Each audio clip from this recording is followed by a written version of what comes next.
On this edition of Defense News Weekly, we go to the Reagan National Defense Forum in California, where we'll hear from top military, congressional, and industry officials, look at the continuing threats to North Korea, discuss a possible Space Corps, and hear from a Medal of Honor recipient. With in-depth interviews, up-close video, and leading analysis, this is Defense News Weekly.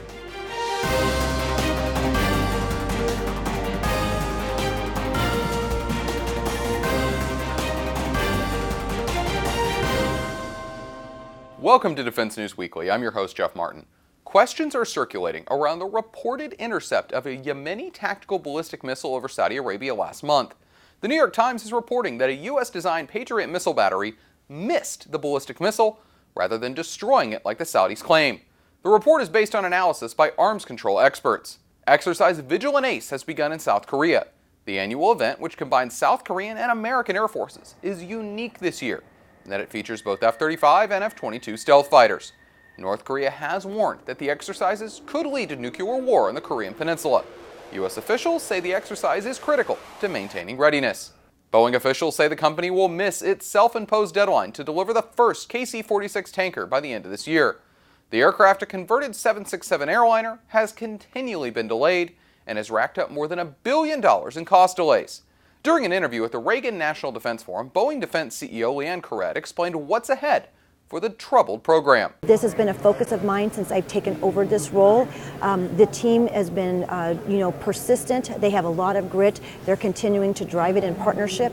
We are extremely close. We'll be delivering those in 2018, and there is no doubt in my mind that this is a great franchise for the Boeing company, and we are delivering an incredible capability to the United States Air Force and to the world. Boeing is supposed to deliver 18 tankers by September, and the first of the production models flew this week. Over the past week, the topic of national defense has been dominated by the Reagan National Defense Forum held at the Ronald Reagan Presidential Library and Museum in Simi Valley, California. Here's a look at some of the highlights. Each person could serve as a keynote in giving a major address at any large event. The Reagan National Defense Forum has only been around 5 years, but it already has a reputation as the event in the national defense community. One highlight was National Security Advisor Lieutenant General H.R. McMaster discussing the upcoming Trump administration national security strategy. President Trump will soon unveil the details of his new strategy, but I can tell you now that it will focus on protecting our homeland, advancing American prosperity, preserving peace through strength, a phrase the origins of which will not be lost on this audience. Another highlight was the commander of the U.S. Strategic Command expressing his frustration with the current acquisition system. Let's say, what do we want the next missile warning satellite to be? What do we want it to be? I'll tell you what I want it to be. I want it to be basically a commercial bus that we can buy from anybody. I don't care. I want it to fit in the current ground system so I don't have to buy a new ground system. And then I want to invest a lot of money into a very good sensor that can do strategic missile warning for this country, and I want to put that sensor on the satellite. Boeing can do that. Lockheed can do that. Any of the nation's industry can do that.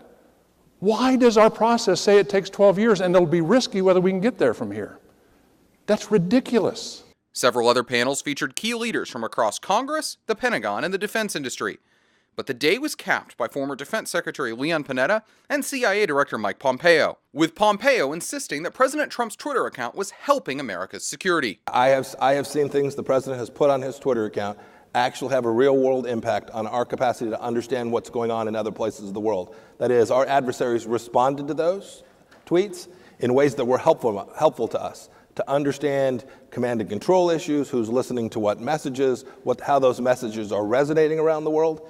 But former Secretary Panetta had a different view. I understand he likes to tweet, but in the very least, if he's going to tweet, he ought to at least have some policy process to develop what are the policies you want to advance, and then let him tweet the hell out of it. But at least there's a policy process involved. That was just some of the events at the Reagan National Defense Forum. To find all of our coverage, be sure to visit defensenews.com. And one of the congressional leaders at the forum was Congressman Mike Rogers, chair of the House Strategic Forces Subcommittee. He's the leading proponent for a Space Corps, and discussed that with Defense News congressional reporter Joe Gould. Congressman, thanks for speaking with us here at the Reagan National Defense Forum. So you are the chairman of the Strategic Forces Subcommittee, and the prime mover behind a proposal for a Space Corps in the National Defense Authorization Act. Obviously did not make it into the act this year, but there were some substantive changes. So have we, what's next for Space Corps? Is this an idea that you'd like to see move forward in future years? It's going to happen. The thing that we passed out of the House was the ideal. To establish this and do it within 18 months. We had no illusions that was going to happen without resistance, simply because bureaucracies naturally resist change, particularly big change, and it's human nature. But we wanted to show a sense of urgency, which is why we put that very rapid time frame in place.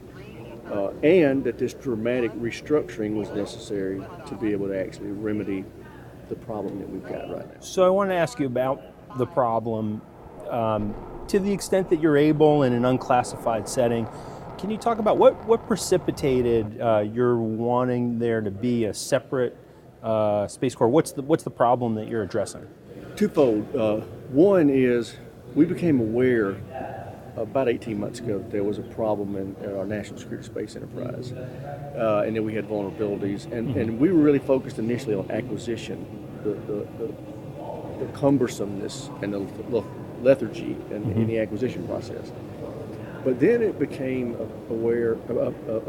obvious to us as we dug into it that China and Russia, our two principal adversaries in this domain, had in recent months restructured their national security space enterprise. China just created their own Space Corps last year. Russia just restructured, not developing the Space Corps, but restructured to make it more agile and faster and effective. And that both of them were openly talking about wanting to degrade and defeat our space capabilities. And then we had General Hyten come in and tell our subcommittee that, and this was a year ago, that at that point in time, China and Russia were either our near peers or peers, and on a trajectory to surpass our capabilities in the very near future. That was alarming. You know, we have had this principle in the Armed Services Committee since I've been there for 15 years, is that we don't ever want to go into a fair fight. When we send our troops into a battle, it should never be a fair fight. Well, when you allow an adversary to become your peer and on a trajectory to surpass you, you're really creating a situation where you could have a fair fight and maybe be defeated. That's unacceptable. So we got a real sense of urgency after that. Well, the idea of a Space Corps, I mean, definitely captured the imaginations of the public in a way you don't see many issues sort of rise to the public consciousness out of the National Defense Authorization Act, the policy bill, you know. But jokes aside, from like what's the uniform for a Space Corps going to be? Yeah. Space is vitally important to the military. It's where our communication satellites reside. I mean, how dangerous is it for the United States to be vulnerable in space? Unacceptably dangerous. That's the point. Right. What we are aware of is that when we went into Iraq and Afghanistan 14, 15 years ago, space was not a big part of our ability to fight and win wars. Now it is absolutely integrated into everything we do to fight and win wars, just like it's absolutely integrated in our daily lives here domestically. Most people don't realize it till you tell them. Think about that smartphone you take out. Every time you use that smartphone, you're using a satellite. Think about going to the gas station and getting gas. When you put that credit card or debit card in that phone, you're using a satellite. Think about when you turn your TV on, you're using a satellite. And you go through example after example where people realize, you know what? We are very dependent on satellites in our daily lives. So then when you tell them the same thing has happened to our military, they get it. But that's the problem, is China and Russia realized that too. And they also realized they could not compete with us toe-to-toe in a tactical war. But if they could take out our eyes and ears, which is what satellites are, all of a sudden they may have a level playing field for a fight. And we cannot allow that to happen. What you hear on the Hill, though, is that there is some consensus around the problem. What you're describing The Senate side, obviously, there was some pushback, by the way, from the Air Force. Air Force, because their bureaucracy they won't change, but the Senate side pushed back just because they weren't as familiar with this because they hadn't been focused on it. They were saying, we're not arguing with you. That's a big jump for us to take without more time to immerse ourselves in this. So why do you think they'll be on board within 3 to 5 years? Is that sort of the time frame? I think that between now and the next NDAA, they're going to spend a lot of time focused on this, and we're going to help them spend time focused on this so that they can see the need for us to do something dramatic. And what you saw us put in this NDAA was the foundation for that new space department, in that we told the Deputy Secretary of Defense within 45 days you have to retain an FFRDC to design the path for implementation of a new space department. Right. And we, as a part of that, we're going to have that FFRDC design the Space Corps and the implementation process. So when we bring this back before the Congress, we're not talking about it conceptually. We're saying this is how it's going to work. This is how much it's going to cost. This is how many people are going to be involved. And questions we couldn't answer this time. Right. All right. Well, thank you so much for coming here and talking to us about Space Corps. To keep up to date with all of our coverage, be sure to visit our Facebook, Twitter, and LinkedIn pages. Also, be sure to add us on Apple News and other platforms for the latest updates. And still to come, we look at the issue looming above all others at the Reagan Forum, North Korea. And we'll also hear from Medal of Honor recipient Flo Groberg.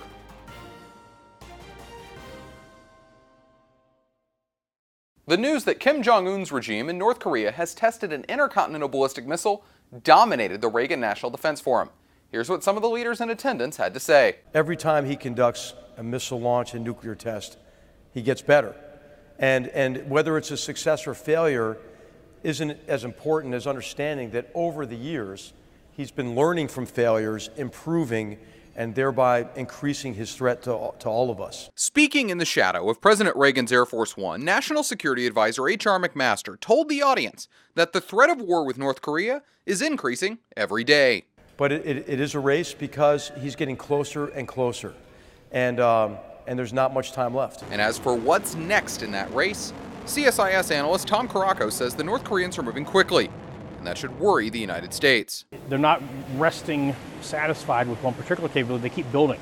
Yeah. And so this past test, this was the Hwasong 15. We already have to start asking what comes next. What's the 16? What's the next thing? What's the longer second stage? What's the solid fuel component that might yet to be coming? And so wherever they got their skills from, they seem to have some skills. And to close out the forum, former Defense Secretary and CIA Director Leon Panetta offered his take on what he would do to counter North Korea. We've got to continue to strengthen our military. We've got to continue to strengthen the South Koreans. I would deploy more THAADs to the South Korea. I would give them greater capabilities, the same with the Japanese. I think at the same time, you have to improve the intelligence capabilities of both South Korea and Japan, as well as our capabilities as well. I don't know, Mike knows more about this, he probably can't tell you, but the reality is it's a hard target. North Korea is tough. It's not easy to get inside. The end of the year is a big time for defense news as we release our annual Outlook issue.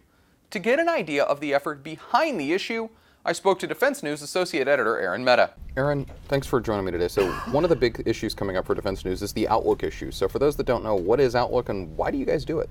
Yeah, sure. So the Outlook is something that we've done for, I think, 3 or 4 years now.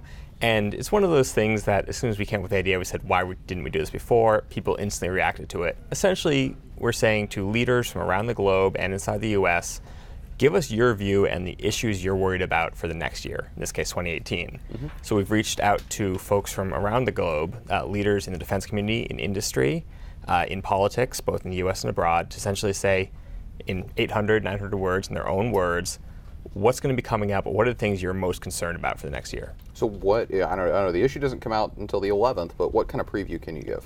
Yeah, so one of the things that I think I'm really happy about this year is we have a lot of folks from abroad who really chipped in, a lot of ministries of defense. We have some folks from Poland, we have the Ministry of Defense from Poland, from Norway, from Greece. We have folks from across the world really kind of chipping in different levels. We have a voice from Russia giving the view from Moscow.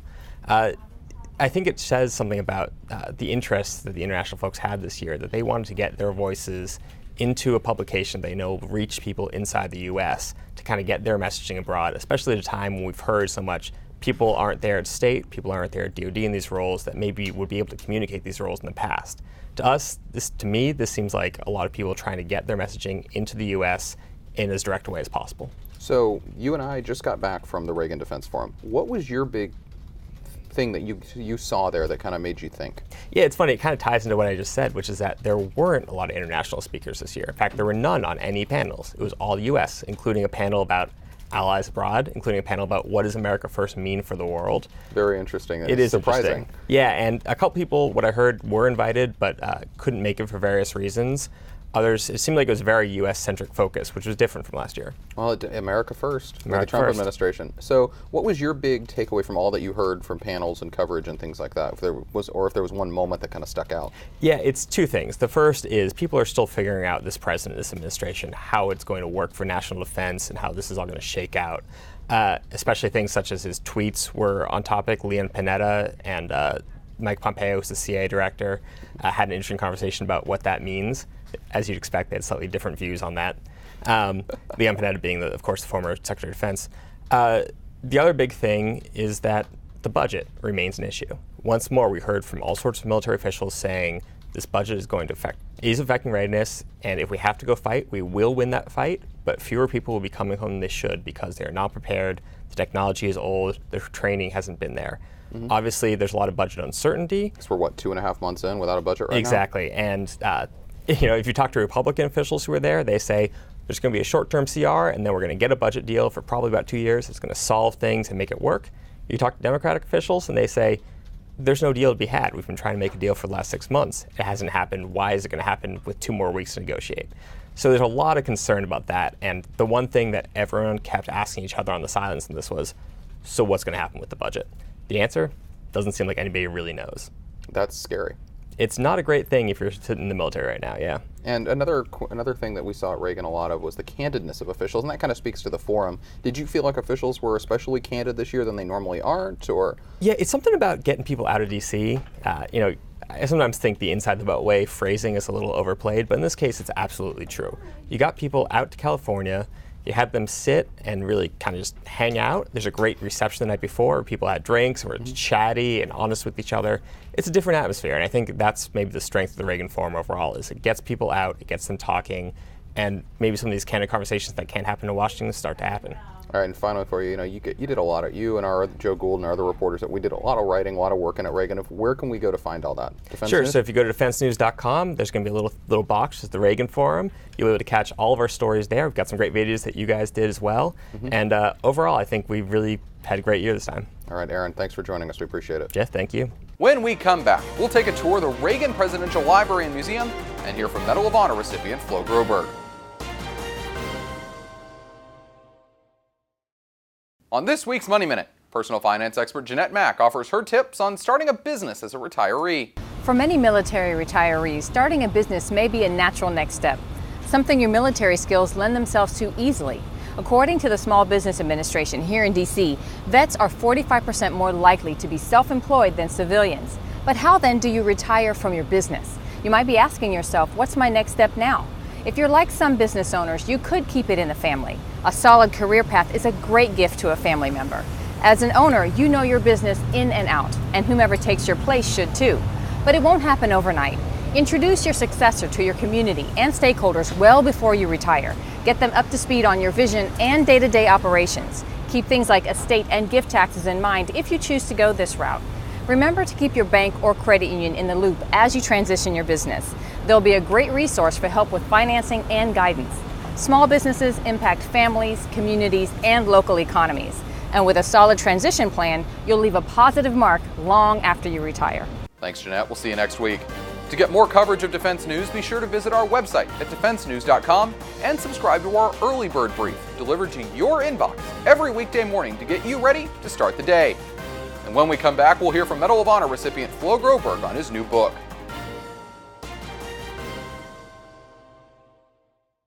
Medal of Honor recipient Flo Groberg has always been candid about his experience both during combat and after. Now he has a new book out about the experience and sat down with Military Times executive editor Tony Lombardo to talk about it.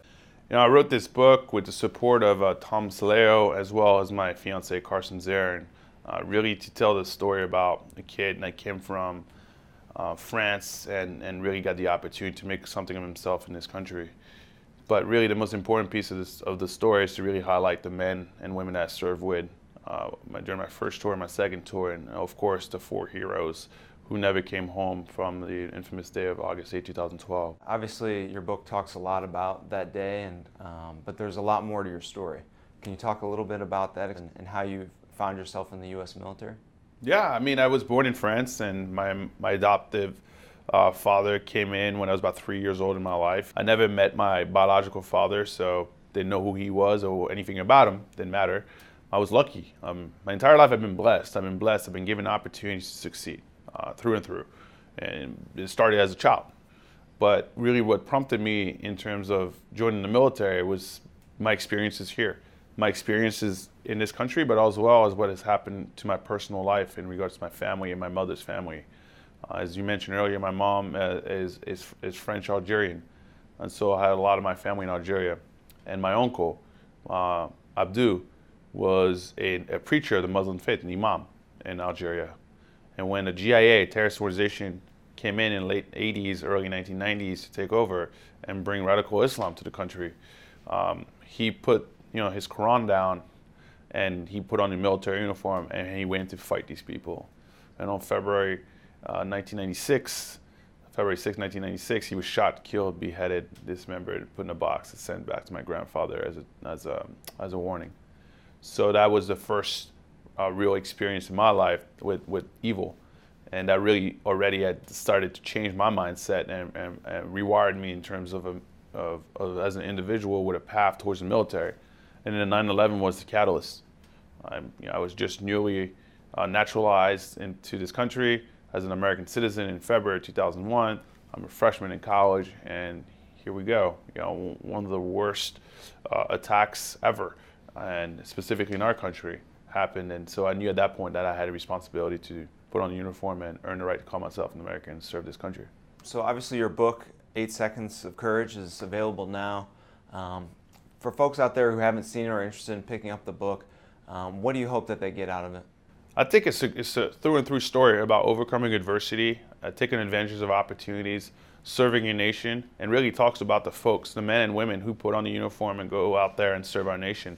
It's candid. It's directly from my voice. I think that's the biggest compliment I've received, as people come back and say, I really enjoyed the story because it's your voice, and when I'm reading it and I know you, it just comes out so authentic because it is authentic.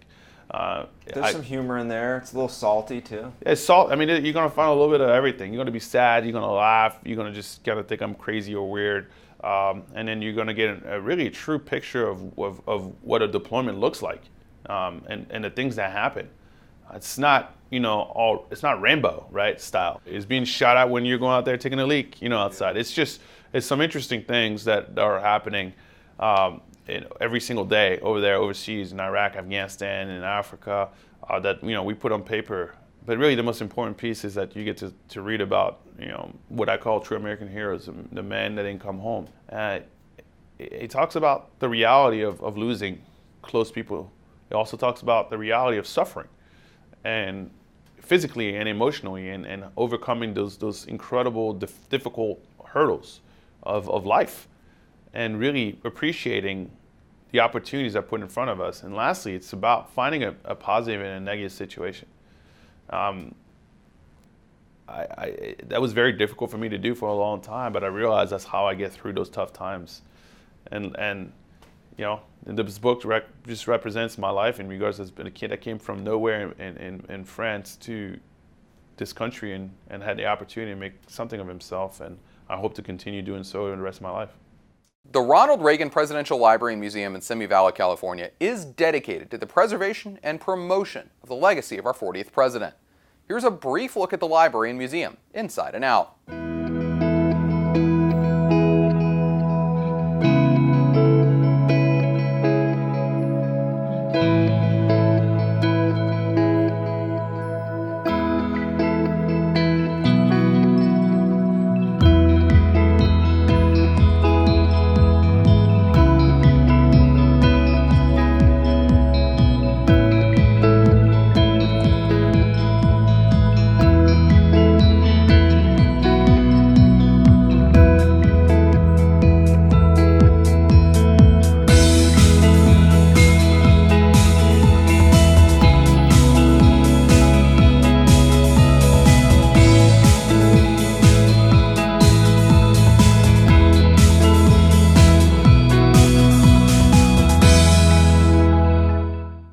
That's all we have time for this week. But if you want to see and read more, be sure to visit defensenews.com.